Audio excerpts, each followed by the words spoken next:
Today, at 0 UTC, Nintendo online services for the 3DS and Wii U were shut down forever.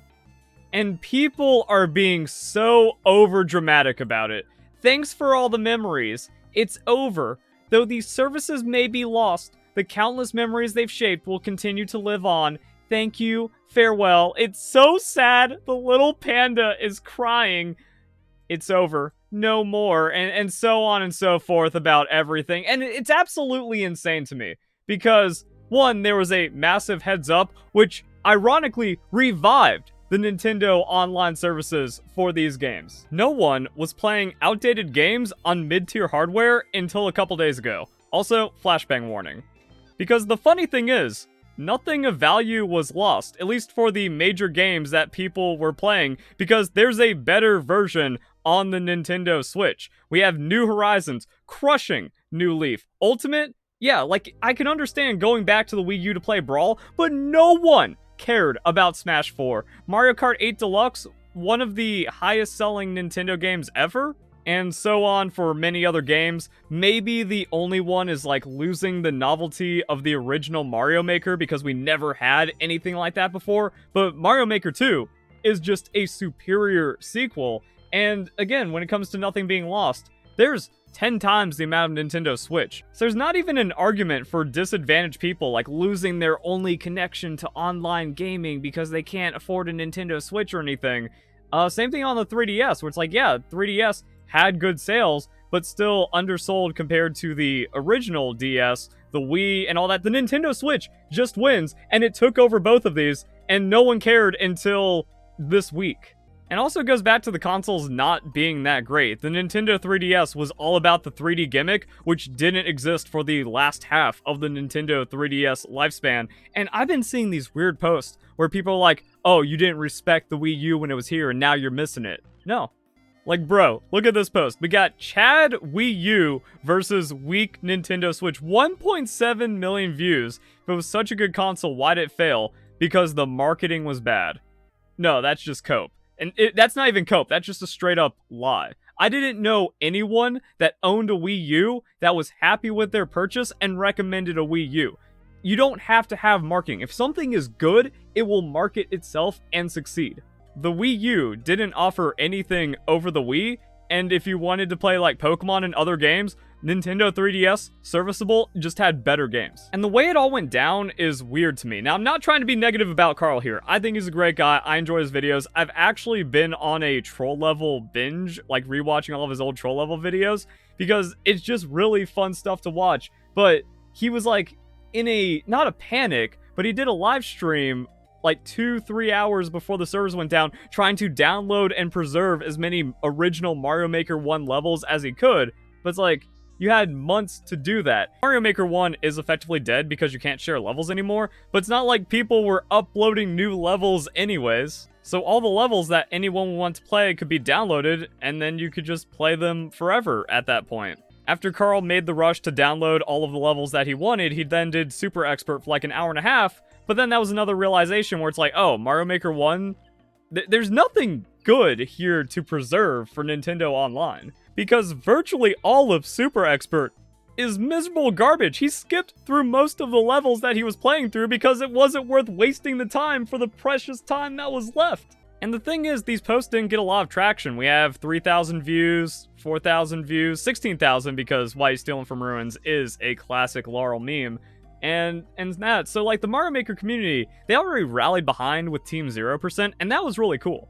They cleared all the unbeaten Mario Maker 1 levels, and this was set up for a long time with the impending shutdown. So that was actually like a really cool thing to come out of this, but then everyone else just kind of like jumping and scrambling to it.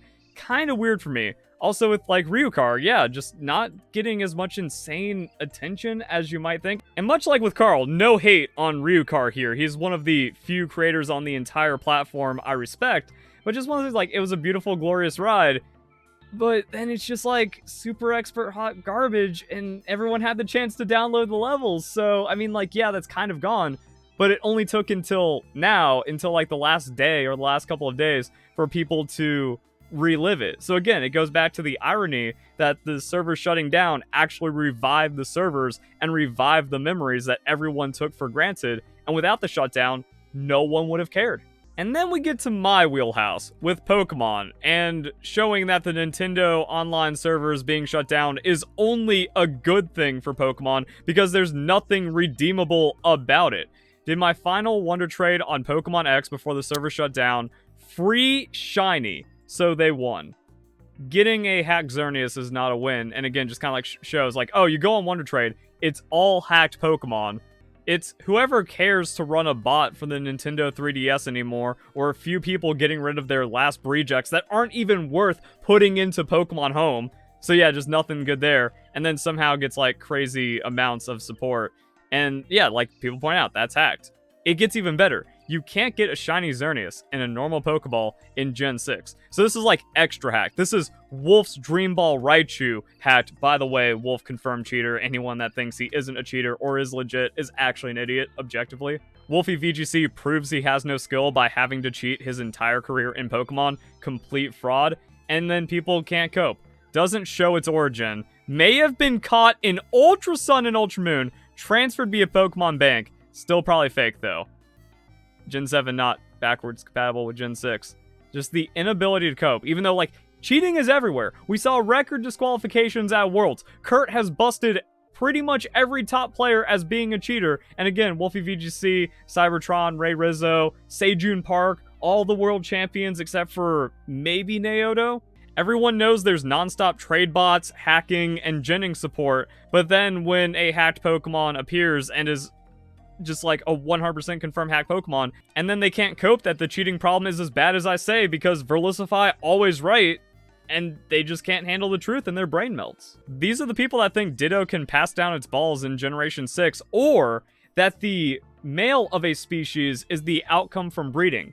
People have said, oh, so what you do is you take a male Pikachu, you breed it with a female of a different species that has the egg move, and then that's how you get the Dream Ball Raichu. Instead of just coping with the fact that Wolf is a confirmed career-long cheater. But as we've shown through the rest of the video, the internet has made everyone weird. And then we have this. It's over, no more. Another really weird thing that's come out of this that people like, y'all didn't respect the PSS, or yo, unpopular opinion, PSS was the best we had in Pokemon for like communication and multiplayer. Even though it was the worst.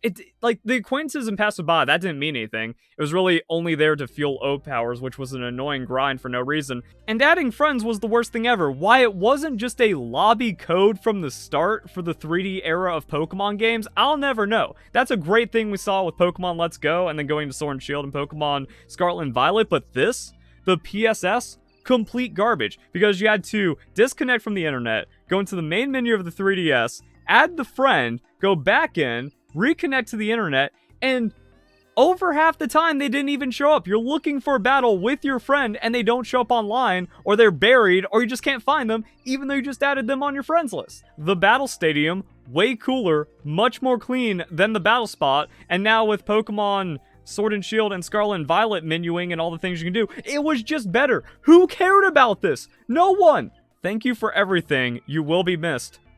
Thank you for what? Having to pull me out of my game to do tedious friend adding, and then you had a limit of the amount of friends you could interact with for the game? No, that was awful.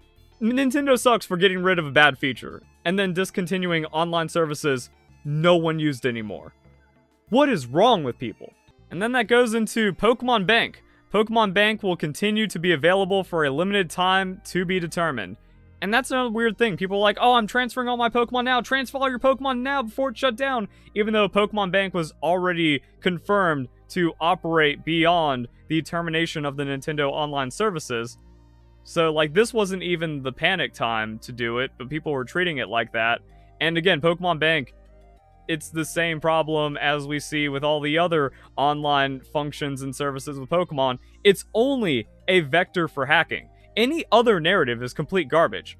When it eventually closes as well, Pokemon can no longer be legally transferred from previous consoles to the Nintendo Switch. Decades of memories that will be left behind forever.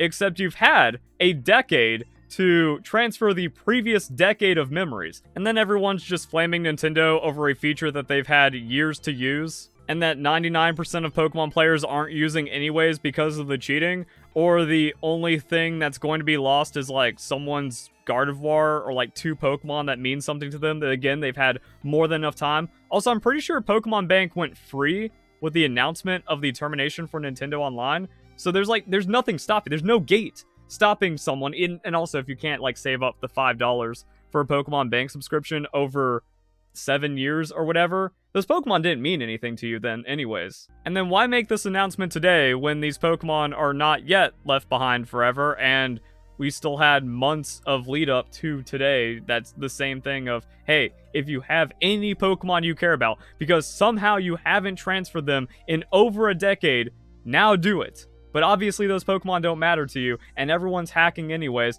The only people using Pokemon Bank are scammers on eBay that are offering the entire national dex to be transferred into Pokemon Home. And Pokemon Bank didn't even help the hacking situation, because all the Pokemon that were transferred pre-Generation 6, well, that wasn't Destiny Knot. They didn't have good IVs, so you still need to remake them in Generation 6, and then every generation after that gave quality of life because we had bottle caps, so you could just transfer anything or catch any Pokemon anyways and then make it competitive. Not so much, because like level 100 did suck in Generation 7, but in Sword and Shield, I just remade all my Pokemon anyways, because Pokemon Bank was delayed by months, so if you wanted to be immediately competitive, you had to remake all of your Pokemon. Same thing for Generation 9, and then Generation 9 quality of life made it so easy. Pokemon Bank did nothing except just make hacking more prevalent. And then I look back at Generation 6 before Pokemon Bank, and it was amazing, because it was competitive Pokemon without hacking, and I was beating the second-ranked player in the world. I was ranking top 10 on the ladder because I'm just the GOAT. And that doesn't happen because hacking gives an insurmountable advantage because it's cheating. Oh yeah, and then it got even worse in Pokemon Bank because of the features in Sword and Shield and Scarlet and Violet that made it to where you could use non-native Pokemon. But also, like, Pokemon banking 6IV Dittos, that's still cheating. Did a video on that. Pokemon Company confirms you can't breed hacked parents. So no matter, like, you can't be willfully ignorant about your cheating, but people in the Pokemon community tried to be. Yeah, that shiny 6IV perfect flawless Ditto that's just impossible for anyone to get that I got on the Wonder Trade, it's legit, and you can't tell me it's not, and I wouldn't know otherwise, so I can't be accused of cheating. Idiots. So once again, what's everyone crying over? Nintendo Online for Wii U and 3DS is literally spilled milk.